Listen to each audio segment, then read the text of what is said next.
Naitwa Alhaji Sheikh Musa Maulid Karwani, ndio mwenyekiti wa Jumuiya ya Maridhiano na Amani mkoa. Awali ya yote, ndugu waandishi wa habari, nimshukuru Mwenyezi Mungu mtukufu. Katika mji wetu tuna shughuli ya Maridhiano Day kitaifa inafanyika Mwanza. Tutakuwa na shughuli zifuatazo. Tutakuwa na uchangiaji wa damu. Atakapokuja mwenyekiti wa taifa, tutakuwa na uzinduzi. Uzinduzi huu ni kwa ajili ya kuelekea Maridhiano Day tarehe 4 mwezi wa 3. Kwa hivyo atakapoingia tarehe 25 tutakuwa na uzinduzi wa Maridhiano Day kitaifa hapa mkoani Mwanza. Tutashughulika na uchangiaji wa damu, lakini pia upandaji miti. Kadhalika tutakwenda Butimba gerezani, lakini pia tutakwenda hospitali ya Butimba hospitali ya Bugando na Seketure.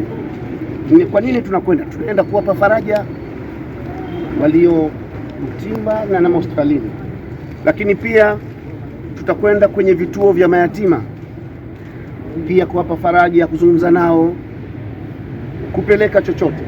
Lakini tutakwenda kwenye vituo vya kulelea watu walio katika mazingira magumu. Ndugu waandishi wa habari, jambo la Maridhiano Day ni jambo la kitaifa hapa mkoani Mwanza, na halikuanza Mwanza, limeanza toka Jumuiya ya Maridhiano na Amani Tanzania ilivyoanzishwa. Haikuchukuliwa kuachwa tu Maridhiano Day ilivyoanza. Basi alhamdulillah, mwenyekiti wetu Daktari Alhadi Musa Salum kwa uwezo wake wa kufikiri vizuri aliona ni vizuri tuwe na Maridhiano Day ambayo tulianza na Dar es Salaam, tulikwenda Dodoma, tulikwenda Mbeya, tulikwenda Arusha na sasa ni Mwanza.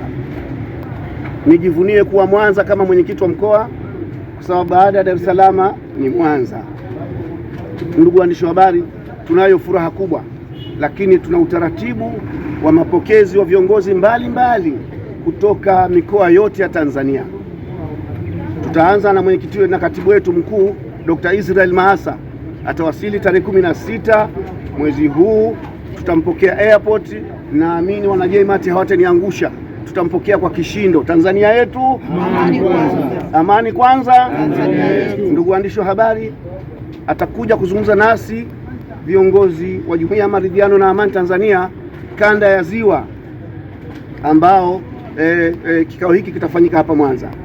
Baada ya hapo atakuwa na ziara mbalimbali. Tarehe 25 tutampokea mwenyekiti sasa Dr. Alhadi Musa Salum maarufu Mwamba wa Amani, atakuwa Mwanza, naye tutampokea kwa taratibu zilizopangwa na kamati ya mapokezi. Ndugu waandishi wa habari, hali ya mkoa wa Mwanza itakuwa nzuri, itapendeza, mtayaona mapambo mbalimbali kwa ajili ya mapokezi ya Maridhiano Day kitaifa hapa Mwanza. Kwa majina yangu naitwa Askofu Josephat Robert Magumba. Mimi ni katibu wa JMAT au Jumuiya ya Maridhiano na Amani katika mkoa wa Mwanza. JMAT imeanza muda mrefu. Kusajiliwa kwake ilikuwa mwaka 2018. Hapo ndio JMAT ilisajiliwa. Na JMAT ina uongozo ambao umepangiliwa kimkakati kuanzia ngazi ya taifa, ngazi ya mkoa, ngazi ya wilaya mpaka ngazi ya kata. Na kazi zake za JMAT, moja ni kutatua migogoro kwenye jamii. Migogoro gani? Mfano watu wameshindwa kuelewana mume na mke. Sisi tunaweka, ndio maana kwa maridhiano. Tunawaita, tunakalisha pamoja, wanaridhiana, wanarudiana. Lakini pia mtu amedhulumiwa ardhi. Imeleta shida, mgogoro, tunaamua kutatua.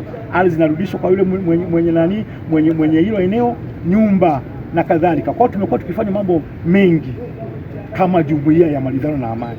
Mimi naitwa Mchungaji Evarist Laizer, ni katibu ambaye naratibu kazi ambazo zinahusiana na Maridhiano Day ambayo tutaifanya tarehe 4 mwezi wa 3